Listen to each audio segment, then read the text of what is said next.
নমস্কার। খুব গুরুত্বপূর্ণ মজার বিষয়, প্রশ্ন এবং কৌতূহল প্রত্যেকের আছে।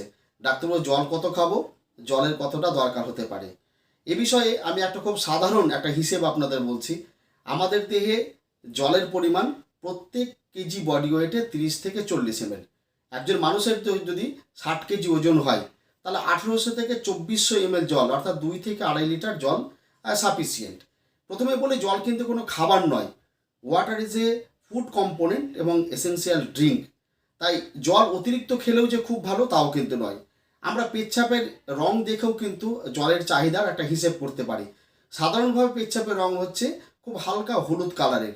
যদি দেখেন আপনার পেচ্ছাপের রং ঘন হচ্ছে, ব্রাউন হচ্ছে, জানবেন আপনাকে আরেকটু বেশি জল খেতে হবে, জলের চাহিদা আপনার দেহে আরেকটু বেশি হবে। তাহলে হ্যাঁ, আবার যদি খুব অতিরিক্ত পরিমাণ জল খান, তাতে কিন্তু এক্সট্রা কোনো লাভ নেই, বারবার পেচ্ছাপ যেতে হবে। আবার এই ধরনের পেশেন্ট আমরা অনেক পেয়েছি, যে প্রচুর পরিমাণ জল খাওয়ার অভ্যেস আছে। এক্ষেত্রে কি হয়, যে দেহে সোডিয়ামের পরিমাণ কমে যায়, হিমোডাইলিউশন হয়। সেক্ষেত্রে হাইপোন্যাট্রিমিয়া হয়ে কিন্তু আপনি মাথা ঘুরে পড়ে যেতে পারেন। তাই একদম অভ্যেসগতভাবে বেশি জল খাবেন না। সাধারণভাবে প্রত্যেক কেজি বডি ওয়েটের সাথে 30 থেকে 40 ml জল খুব গুরুত্বপূর্ণ।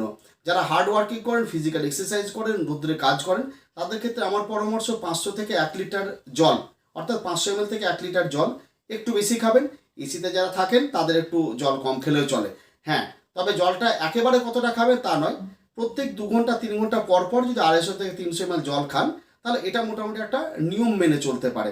আমরা সাধারণত বলি small and frequent sips of water. আমার পরামর্শ, যখন রাত্রে ঘুমোবেন, মাথার পাশে একটু জল নিয়ে ঘুমোবেন।